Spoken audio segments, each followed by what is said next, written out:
Bonjour, je suis Tiffany de l'équipe LR et Vie. Je suis là pour vous présenter la méthode ultime pour arrêter de fumer définitivement.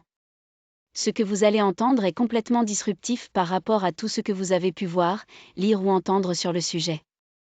Vous avez peut-être déjà essayé d'arrêter une ou plusieurs fois, et probablement que si vous êtes là à m'écouter, c'est que vos essais ne se sont pas soldés par une réussite sur le long terme. Mais ne vous inquiétez pas, car si vous n'avez pu encore réussir à arrêter de fumer définitivement, ce n'est absolument pas de votre faute. En effet, tout est fait dans le système pour que vous ayez extrêmement difficile d'arrêter.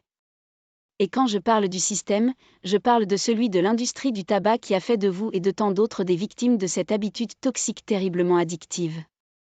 En effet, vous, comme tant d'autres, êtes tombés dans un piège. Et le propre du piège est que vous ne saviez pas que c'était un piège.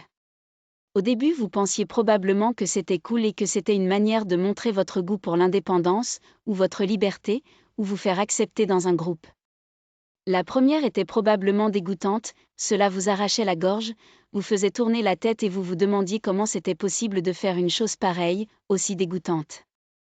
Mais l'intrigue, le besoin de faire comme les copains ou les copines, vous en a fait essayer une deuxième, puis une troisième. Puis votre corps s'est adapté, et avec les adjuvants caramélisés vous y avez pris goût. Puis c'est devenu une habitude, et enfin une addiction que vous avez vraiment du mal à quitter. Mais connaissez-vous la raison ultime pour laquelle c'est si difficile ? Je vais vous dévoiler un secret qui pourra peut-être changer votre vision des choses concernant l'arrêt du tabac et aussi de la vapote.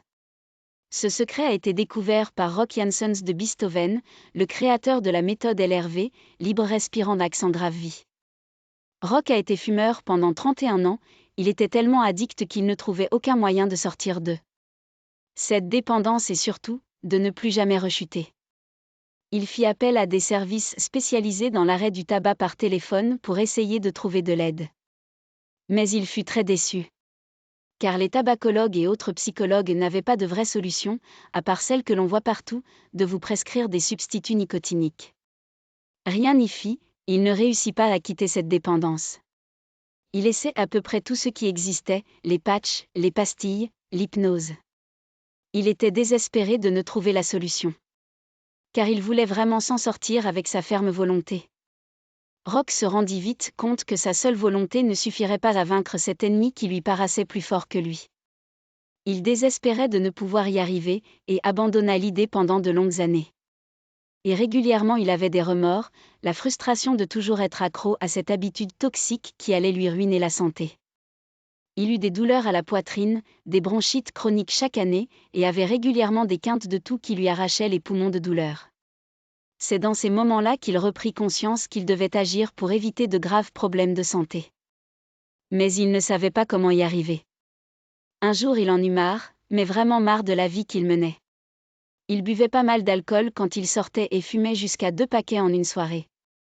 Il ne supportait plus de l'image qu'il avait de lui, accoudé à un bar avec dans la main gauche un verre d'alcool et dans la main droite ce que plus tard il décidait d'appeler un dégueu-stick. Le stick étant un bâtonnet et dégueu parce qu'au final, ce n'est que dégoûtant. Il décidait de suivre un coaching en ligne pour un CH.